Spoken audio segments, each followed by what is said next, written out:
A few days into spring ball, what's your impression of the running backs? First and foremost, we got a long ways to go, but very encouraged with their approach, their demeanor in the meeting rooms, on the practice field. These guys are hungry to get better. They have a coach me coach mentality. They walk in every meeting ready to compete, ready to get better. They do the same thing on the practice field. But what I love is that it's a bunch of guys now, a really talented group. But they're lifting each other up and they're pushing each other. So I'm encouraged by that. Just with C.J. Campbell, I guess when you were evaluating him on film, what stood out about his abilities and kind of what he brings to this offense? Well, a few things stood out. So we watched a ton of transfer running backs, and he's the only one we pursued. He showed the ability to hit the big play. He showed the ability to run through arm tackles. He showed some toughness in pass pro. And then, the character evaluation, having a chance to get on the phone with him, our first conversation probably lasted about 45 minutes to an hour. And very, very little to do with football. It was just getting to know each other. And after that first conversation, I knew he was a guy we needed to bring into this program because he fit the culture that Coach Shiano has built here. CJ's a guy who caught a lot of passes out of the backfield last year. How much does that skill set he has change what you guys can do out of the running back room? Well, that's up to Coach Shiraka. But what I will say, we have had guys in the past who could catch the ball as well too, and we use them. But yeah, he brings a different skill set, and we're excited to have him. And however Coach Shiraka put the pieces together, it's our job just to follow and execute. Obviously, the running back has had a lot of success in recent years. What are some of the biggest points of emphasis for development, things like that, to get that success? That's a good question. Well, here's what I will say. It all starts with the players, right? You have a guy like Kyle Manungai, and then he can lead the room. He can make you look like a better coach.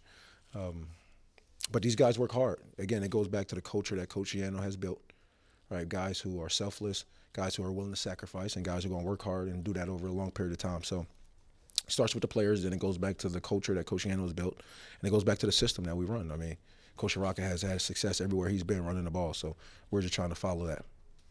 With Antoine, came in late. Well, it wasn't an early enrollee last year. You saw what he did. What's the next step for him now with a little more time, in the program? Yeah, so Antoine really came on late. He really came on late and was very excited about how he finished the year. But now it's about consistency now, right? It's no more sneaking up on anybody. It's no more being the guy behind Kyle. Let's stop Kyle and, we'll live with everything else. But now it's about being consistent, right? And it's not just Antoine. It's all those guys. We got a very young group in terms of Big Ten reps. So it's about all those guys being consistent.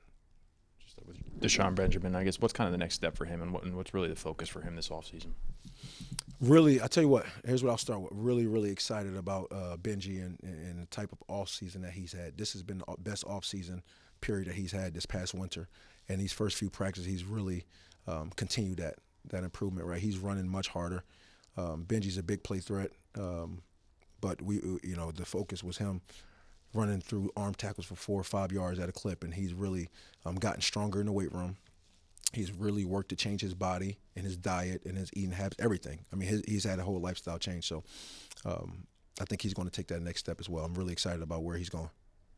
I know Sam isn't competing in the spring, but just where is he at health-wise, and how do you plan for what his role will be in the fall, still not really knowing where he'll be health-wise once the fall comes around? Yeah, so Sam, if you guys were out there today, Sam's approach every day is that he's the starter and he's going to play if we were playing in the game tomorrow. From a health standpoint, we got great team doctor and Dr. K, right, and Anthony Miseraco, who leads our training staff. So those guys do a heck of a job of the recovery process and getting those guys physically ready.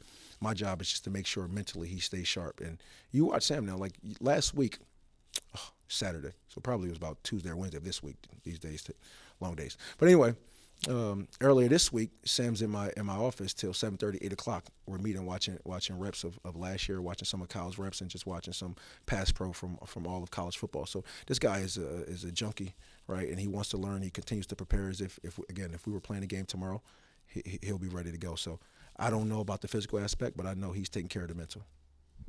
Talking about, you said a younger running back room in terms of Big Ten reps. What have you seen from some of those guys that don't have game experience and how they're getting ready for it?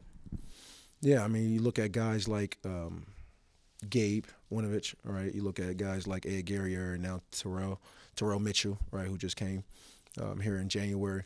Excited about those guys. These guys are really, really hungry to learn, really, really excited to learn and get better and develop. But what I will say about the entire group, right, and these young guys specifically who you asked about, these guys are coachable, very, very coachable, right? And I'm on those guys hard because there's a standard that we have as a program, and there's a standard that we have in this room that everyone has to live up to, and they've embraced that. So I'm really excited and encouraged by those guys.